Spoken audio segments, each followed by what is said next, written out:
बिस्मिल्लाहिर्रहमानिर्रहीम। Dear students, अस्सलाम वालेकुम। स्टूडेंट्स, आज हम इलेक्ट्रोमैग्नेटिक इंडक्शन का एक बहुत ही इंपॉर्टेंट टॉपिक डिस्कस करने जा रहे हैं, जो कि है energy stored in an inductor. इससे पहले हम प्रीवियस चैप्टर्स के अंदर एक टॉपिक पढ़ चुके हैं कैपेसिटर से related, energy stored in a capacitor. तो स्टूडेंट्स, उसमें हमने देखा कि कैपेसिटर्स के प्लेट्स के दरमियान में जो एनर्जी स्टोर होती है वो in the form of electric field store होती है। तो आज हम energy stored in an inductor को डिस्कस करने जा रहे हैं। इंडक्टर क्या है? इंडक्टर एक कॉइल है, एक सोलेनॉइड है। तो देखें, चलते हैं हम टॉपिक की तरफ जिसमें एनर्जी स्टोर होती है एक इंडक्टर के अंदर या एक कॉइल के अंदर। तो उसको हम स्टडी करते हैं जी। देखिए स्टूडेंट्स, इंडक्टर क्या है? पहली बात तो ये कि इंडक्टर हमारे पास कॉइल है या इसको सोलेनॉइड भी कहते हैं। Energy stored in an inductor in the form of magnetic field inside the inductor. अब देखें, ये एक हमारे पास एक कॉइल है, एक इंडक्टर है। इसको हमने बैटरी के साथ कनेक्ट कर दिया है और बैटरी के आगे हम यहाँ पे एक स्विच लगा दिया है। तो यहाँ पे अभी स्विच अगर ओपन है तो उस वक्त करंट की जो वैल्यू होगी वो ज़ीरो होगी।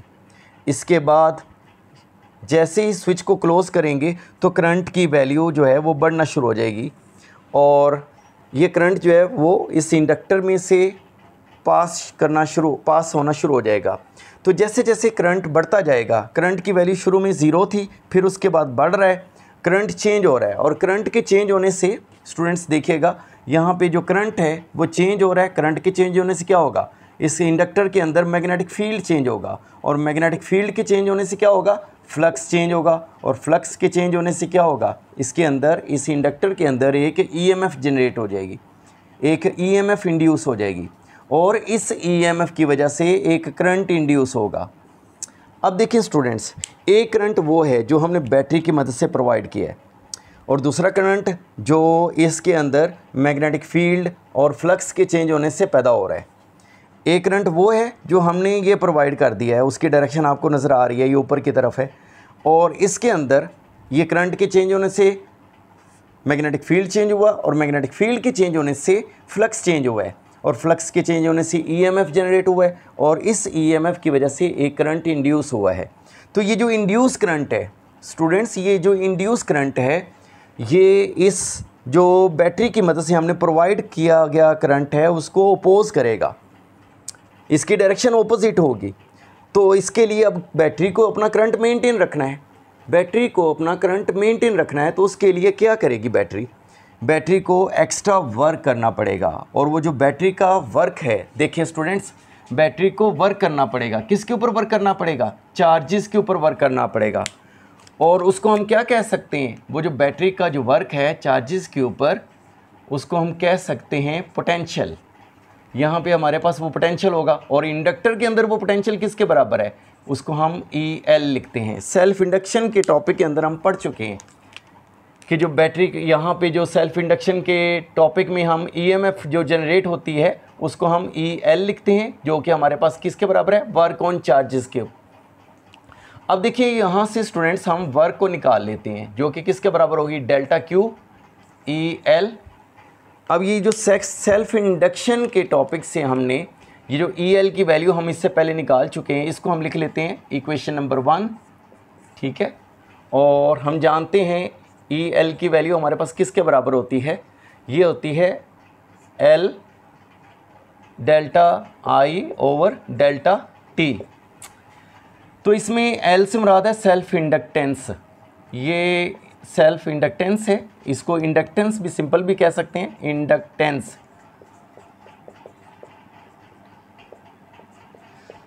अब देखिए स्टूडेंट्स, ये हमारे पास EL की वैल्यू है, इसको हम यहाँ पे पुट कर देते हैं। तो ये हमारे पास वर्क जो होगा, जो कि बैटरी को करना पड़ रहा है, ये किसके बराबर हो जाएगा? देखें, डेल्टा Q की वैल्यू तो एज इट इज़ आ गई और ये EL की वैल्यू हम पुट कर देते हैं यहाँ पे L delta I over delta T। अब देखिए स्टूडेंट्स, इसको थोड़ा सा मज़ीद सिंप्लीफाई कर लेते हैं कि ये जो हमारे पास वर्क है ये किसके बराबर आएगा? डेल्टा Q, डेल्टा T को इधर ले आते हैं और बाकी हमारे पास क्या बच गया? L delta I। तो स्टूडेंट्स देखिएगा कि ये जो हमारे पास delta Q over delta T है ये क्या है। वैसे तो आप जानते ही हैं कि ये जो डेल्टा क्यू है flow of charges in time delta T, तो वो किसके बराबर होता है, वो करंट के बराबर होता है। तो यहाँ पे जो करंट है वो कौन सा करंट है, एवरेज करंट है। यहाँ पे जो करंट है वो एवरेज है। एवरेज कैसे है, शुरू में करंट की वैल्यू क्या थी, ज़ीरो। इनिशियल करंट हमारे पास क्या था, ज़ीरो। और उसके बाद हमने जब स्विच को क्लोज़ किया तो उस वक्त हमारे पास करंट कितना था, आई। ठीक है, इसको हम 2 पे डिवाइड करेंगे क्योंकि एवरेज करंट निकालना है ना। तो initial current plus final current और उसको 2 पे डिवाइड करेंगे तो हमारे पास एवरेज करंट आ जाएगा, जो कि किसके बराबर होगा, इसको हम लिख सकते हैं 1/2 इंटू आई। अब देखिए स्टूडेंट्स, यहाँ पे ये जो हमारे पास डेल्टा आई है ये चेंज इन करंट है, delta I change in current. तो चेंज कैसे निकालते हैं, चेंज के लिए हम क्या निकालेंगे, यहाँ पे लिखेंगे फाइनल करंट, जो फाइनल करंट होगा हमारे पास, ठीक है, minus initial current. Initial current, देखिए स्टूडेंट्स, फाइनल करंट हमारे पास क्या होगा, वो तो जब हमने स्विच को क्लोज़ किया था उस वक्त हमारे पास करंट हो गया था आई, और इसमें से हम इनिशियल करंट निकालेंगे जो कि ज़ीरो है। तो हमारे पास डेल्टा आई किसके बराबर आ जाएगा, ये जो डेल्टा आई है ये हमारे पास आई के बराबर आ जाएगा। यहाँ पे हम delta Q over delta T की वैल्यू भी निकाल चुके हैं और डेल्टा आई की वैल्यू भी निकाल चुके हैं। तो इसको नाम दे देते हैं इक्वेशन नंबर 2। इसमें हम delta Q over delta T जो कि एवरेज करंट था उसकी वैल्यू पुट कर देंगे और डेल्टा आई की वैल्यू जो कि हमारे पास आ चुकी है वो भी पुट कर देंगे। ठीक है, तो इसको हम आगे इस तरह से सिंप्लीफाई कर लेते हैं, यहाँ लिख लेते हैं कि put the values of average current यानी कि delta Q over delta T and delta I in equation number 2। Equation number 2 के अंदर हमने ये जो हमारे पास delta Q over delta T की वैल्यू आ चुकी थी ये पुट करनी है और डेल्टा आई की वैल्यू हमने पुट करनी है। तो इसको हम लिख लेते हैं, ये जो हमारे पास वर्क है वो किसके बराबर आ जाएगा, delta Q over delta T की वैल्यू हमारे पास क्या थी, ये थी 1/2 इंटू आई, और इसके बाद एल, डेल्टा आई की वैल्यू हमारे पास है आई। ठीक है, तो इसको मज़ीद सिंप्लीफाई करते हैं तो ये किसके बराबर आ जाएगा, 1/2 एल आई का स्क्वायर। इसको हम लिख लेते हैं इक्वेशन नंबर 3। अब देखें स्टूडेंट्स, ये जो वर्क है, ये जो हमारे पास वर्क आ रहा है इसको हम एनर्जी के तौर पे भी ले सकते हैं कि बैटरी ने ये जो एक्स्ट्रा वर्क किया है ये इंडक्टर के अंदर, इस इंडक्टर के अंदर जो बैटरी का एक्स्ट्रा वर्क है वो इसके अंदर एज अ एनर्जी स्टोर हो रहा है। तो वर्क की जगह पे हम एनर्जी भी लिख सकते हैं, और ये कौन सी एनर्जी है, ये इसके अंदर जो स्टोर हो रही है मैग्नेटिक फील्ड की वजह से जो स्टोर हो रही है। तो अब देखिए स्टूडेंट्स, यहाँ पे हमारे पास ये फार्मूला आ चुका है 1/2 एल आई का स्क्वायर।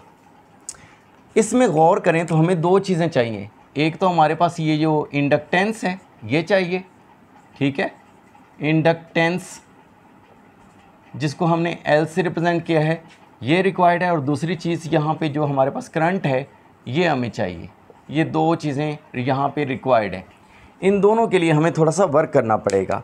अब वो वर्क इस तरह से करेंगे कि सेल्फ इंडक्शन का टॉपिक हम पढ़ चुके हैं और इसमें हम जानते हैं कि ये जो फ्लक्स है और नंबर ऑफ़ टर्न्स या नंबर ऑफ़ लूप्स जो होते हैं ये किसके बराबर होते हैं, ये इंडक्टर के अंदर जो करंट होता है उसके डायरेक्टली प्रोपोर्शनल होते हैं। जितना करंट प्रोवाइड किया जाएगा उतना ज़्यादा फ्लक्स होगा, और जितने ज़्यादा नंबर ऑफ़ टर्न्स होंगे उतना ज़्यादा मैग्नेटिक फील्ड इंड्यूस होता है, मैग्नेटिक फील्ड पैदा होता है। ठीक है, तो अब देखिए इसको आगे सॉल्व करेंगे, प्रोपोर्शनल का साइन ख़त्म करेंगे तो N phi is equal to L I आ जाएगा। ठीक है, ये एल जो है ये सेल्फ इंडक्टेंस है और ये यहाँ पे कांस्टेंट के तौर पर यूज़ हो रहा है। यहाँ से एल की वैल्यू निकाल लेते हैं, ये किसके बराबर आ जाएगा, N phi over I. Students ये देखें, ये हमारे पास फाई क्या है, फ्लक्स है, और एन क्या है, एन इसमें नंबर ऑफ़ टर्न्स के लिए एन को हम यूज़ करते हैं। तो ये जो कैपिटल एन है, स्मॉल एन के बारे में हम जानते हैं, स्मॉल एन किसके बराबर होता है, number of turns per unit length, number of turns ये n से मुराद number of turns per unit length. तो अब देखिएगा स्टूडेंट्स, ये कैपिटल N की वैल्यू हमें चाहिए यहाँ पे, तो ये हम यहाँ से निकाल सकते हैं n किसके बराबर है, ये l को इधर मल्टीप्लाई कर देंगे तो NL, ये हमारे पास यहाँ पे कैपिटल N की वैल्यू आ गई है, ठीक है। और ये फ्लक्स का फार्मूला हम जानते हैं, फ्लक्स किसके बराबर होता है, वो होता है B डॉट A। इसको भी यहाँ पे हमने इस मतलब कि इक्वेशन के अंदर ये n की वैल्यू भी पुट करेंगे और फ्लक्स की वैल्यू भी पुट करेंगे। तो अब देखिए हमारे पास ये रिलेशन क्या बन जाएगा, n की जगह पे हमारे पास क्या आ जाएगा NL, और फाई की जगह पे हम क्या लिखेंगे B डॉट A, तो यहाँ पे आ जाएगा B डॉट A और डिवाइडेड बाय I। अब देखें यहाँ हमारे पास सेल्फ इंडक्टेंस की वैल्यू आई है L is equal to NL B dot A। तो इन केस ऑफ सोलेनाइड के केस में हम मैग्नेटिक फील्ड की वैल्यू निकाल चुके हैं प्रीवियस टॉपिक के अंदर। अब देखें कि B की वैल्यू हमारे पास किसके बराबर होती है, मैग्नेटिक फील्ड की वैल्यू होती है mu naught NI। Ampere's law की जो एप्लीकेशन हमने पढ़ी थी ना, उसके अंदर हमने ये वैल्यू निकाली थी। तो मैग्नेटिक फील्ड किसके बराबर है, म्यू नॉट NI।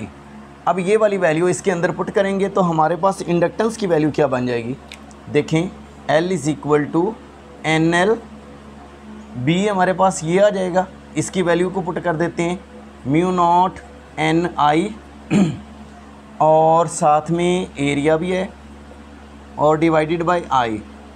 तो ये देखिए स्टूडेंट्स, यहाँ पे ये जो I है ये करंट इस करंट से कैंसिल हो गया, तो हमारे पास जो बाकी बच जाएगा वो हमारे पास बच जाएगा यहाँ पे म्यू नॉट n, और ये n इसका n का स्केयर हो गया n स्केयर, और साथ में AL आ गया।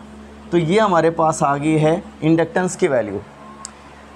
अब देखिए स्टूडेंट्स, हमने इंडक्टेंस की वैल्यू कैलकुलेट कर ली है। अब हमें चाहिए, इंडक्टेंस हम निकाल चुके हैं, अब हमें करंट चाहिए, ठीक है। तो यही मैग्नेटिक फील्ड वाला फार्मूला जो इन केस ऑफ सोलेनाइड वाला है, इन केस ऑफ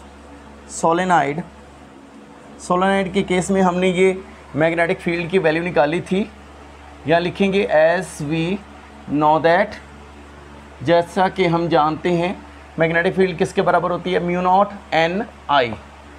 स्टूडेंट यहाँ पे हमने मैग्नेटिक फील्ड की वैल्यू वही यूज़ की है जो कि हमने सोलेनाइड के केस में निकाली थी। अब देखिए यहाँ से हम करंट निकाल सकते हैं आसानी के साथ। तो ये I is equal to B over mu naught N आ जाएगा। ये हमारे पास करंट की वैल्यू आ चुकी है। अब करंट की वैल्यू भी आ चुकी है और इंडक्टेंस की वैल्यू भी आ चुकी है। तो हम इक्वेशन नंबर 3 के अंदर ये दोनों वैल्यूज़ को पुट कर देते हैं। तो अब यहाँ पे लिखते हैं कि पुट वैल्यू ऑफ इंडक्टेंस यानी कि L, इंडक्टेंस की वैल्यू पुट करनी है, एंड करंट I, इसकी वैल्यू पुट करेंगे। किस में पुट करनी है, इन इक्वेशन नंबर 3। इक्वेशन नंबर 3 के अंदर हम ये वैल्यूज़ पुट करेंगे। तो अब हमारे पास ये जो मैग्नेटिक एनर्जी है जो कि स्टोर हो रही है इंडक्टर के अंदर, ये हमारे पास किसके बराबर आ जाएगी, 1/2। L की जगह पे उसकी वैल्यू आ जाएगी और करंट की जगह पे उसकी वैल्यू आ जाएगी। अब इंडक्टेंस की वैल्यू है mu naught N square AL, और यहाँ देखिए स्टूडेंट्स करंट की वैल्यू हमारे पास है B over mu naught N। इसको सिंप्लीफाई कर लेते हैं तो ये हमारे पास आ जाएगा, इसका स्क्वायर है, यहाँ देखिए करंट का स्क्वायर है, तो ये आ जाएगा 1/2 mu naught N square AL as it is, और इसका स्क्वायर खोलेंगे तो ये हो जाएगा B square over mu naught का भी स्क्वायर हो जाएगा, N का भी स्क्वायर हो जाएगा, ठीक है। अब देखें कि यहाँ पे हमारे पास म्यू नॉट का स्क्वायर है बटे में, और ये एक म्यू नॉट इस म्यू नॉट से कैंसिल हो जाएगा, N स्क्वायर से कैंसिल हो जाएगा, और बाकी हमारे पास यहाँ पे क्या बच गया है, ये जो एनर्जी स्टोर हो रही है ये अब हमारे पास आ चुकी है 1/2 B square over mu naught into AL। अब स्टूडेंट्स ये देखिए हमारे पास ये मैग्नेटिक एनर्जी जो कि इंडक्टर के अंदर स्टोर हो रही है in the form of magnetic field. अब देखें कि इसी रिलेशन से आगे चलते हैं। अब हम एनर्जी डेंसिटी की तरफ चलते हैं कि अगर हम ये जो हमारे पास मैग्नेटिक एनर्जी स्टोर हो रही है इसको हम वॉल्यूम पे डिवाइड कर दें तो ये हमारे पास आ जाएगी एनर्जी डेंसिटी। यानी कि एनर्जी को वॉल्यूम पे डिवाइड करने से हम एनर्जी डेंसिटी निकाल सकते हैं। तो देखिए स्टूडेंट्स, यहाँ पे हमारे पास एनर्जी क्या है, तो ये है 1/2 B² over mu naught into AL। इसको वॉल्यूम पे डिवाइड करना है। अब देखिए स्टूडेंट्स, वॉल्यूम जो होता है वो 3 चीज़ों का प्रोडक्ट होता है। वॉल्यूम जो है वो लेंथ, विड्थ और हाइट का प्रोडक्ट है। तो इसमें विड्थ और हाइट को अगर सपोज कर लें कि ये एरिया है और लेंथ हमारे इसके साथ ही लिखा जाएगा, तो एरिया को लेंथ से मल्टीप्लाई करें, ठीक है, या एरिया को विड्थ से मल्टीप्लाई करें, या एरिया को कभी हाइट से मल्टीप्लाई करना पड़े तो आपके पास वॉल्यूम आ जाएगा। तो अब देखें, ये हमारे पास एरिया को लेंथ से मल्टीप्लाई कर रहे हैं, तो जब हम एरिया को लेंथ से मल्टीप्लाई करेंगे तो ये हमारे पास वॉल्यूम बन जाएगा, और बटे में भी हमारे पास यहाँ पे वॉल्यूम है, तो ये वॉल्यूम से कैंसिल हो जाएगा। तो हमारे पास ये एनर्जी डेंसिटी की वैल्यू आ जाएगी students 1/2 B² over mu not. अब देखिए स्टूडेंट्स, यहाँ पे एनर्जी डेंसिटी का अगर यूनिट निकालना हो, एनर्जी का यूनिट क्या होता है, ये हम देखें, इसके यूनिट को डिस्कस कर रहे हैं। तो एनर्जी का यूनिट होता है जॉल्स, ठीक है, और वॉल्यूम का यूनिट होता है मीटर क्यूब। तो ये पर मीटर क्यूब हो जाएगा, यानी जॉल्स पर मीटर क्यूब हमारे पास एनर्जी डेंसिटी का यूनिट आ जाएगा। और ये हमारे पास फाइनल रिज़ल्ट आया है स्टूडेंट्स एनर्जी डेंसिटी के लिए 1/2 B² over mu not. Energy density के लिए हमारे पास रिलेशन आ गया 1/2 B² ओवर म्यू नॉट। और अगर हम सिंपल एनर्जी के लिए रिलेशन निकालते हैं तो वो हमारे पास है 1/2 B² यानी मैग्नेटिक फील्ड का square over mu naught into AL। तो स्टूडेंट्स, ये हमारे पास energy stored in an inductor वाला टॉपिक था, और उम्मीद है आपको इसकी समझ आ गई होगी। कहीं से आपको कोई कन्फ्यूजन हो तो आप रब्ता कर सकते हैं, इनबॉक्स कर सकते हैं। अपना ख्याल रखिएगा। अल्लाह हाफिज़।